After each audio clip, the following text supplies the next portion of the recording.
संयुक्त हिन्दू मोर्चा धर्म रक्षित मिति 2083 4/16 गते मागपत्र नेपाल सरकारका माननीय गृहमन्त्री सुदन गुरुङज्यू समक्ष आज मिति 2083 साल श्रावण 16 गते जिल्ला प्रशासन कार्यालय धनुषामा संयुक्त हिन्दू मोर्चाको तर्फबाट नेपाल सरकार समक्ष प्रस्तुत गरिएका मागहरू: 1.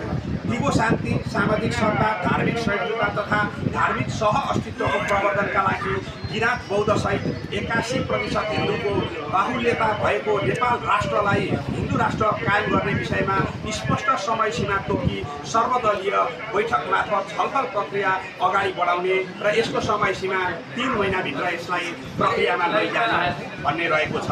2. जुनसुकै धर्म सम्प्रदाय वा समुदायले मनाउने चाडपर्व तथा धार्मिक अवसरहरूमा हातहतियार प्रदर्शन गर्ने कार्यलाई नियन्त्रण गर्ने, यस्तो कार्य गर्ने व्यक्ति वा समूहलाई कानुन बमोजिम कारबाही गर्ने। 3 नम्बर, मठ मन्दिर, मस्जिद, मदरसा, गुम्बा र चर्च लगायत धार्मिक स्थलमा जडान गरिएका बाहिरी हर्न, लाउडस्पिकर तथा ध्वनि विस्तारक उपकरणको प्रयोगलाई नियन्त्रण गर्ने, आवश्यक धार्मिक गतिविधिका लागि परिसरभित्र मात्र सीमित ध्वनि प्रयोग गर्ने व्यवस्था मिलाउने, मन्दिर, मस्जिद, गुम्बा, चर्च तथा अन्य धार्मिक स्थलमा बसोबास गर्ने सम्पूर्ण व्यक्तिहरूको अभिलेखीकरण र पहिचान खुलाउने तथा विदेशी नागरिक भए सोको अभिलेख सम्बन्धित निकायले राखी निगरानी र व्यवस्थापन गर्ने।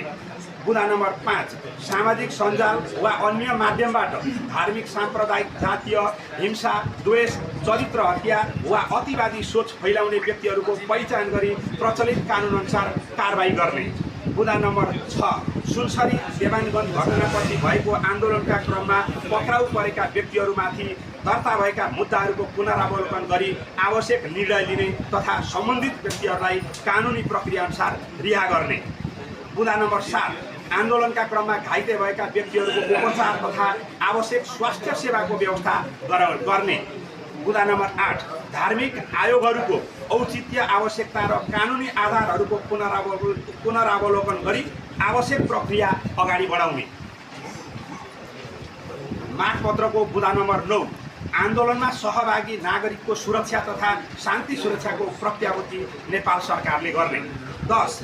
2065-63 सालदेखि हालसम्म प्रदान गरिएको नेपाली नागरिकताको सम्बन्धमा छानबिन गरी विदेशी नागरिकको हकमा आवश्यक कानुनी प्रक्रिया अगाडि बढाउने।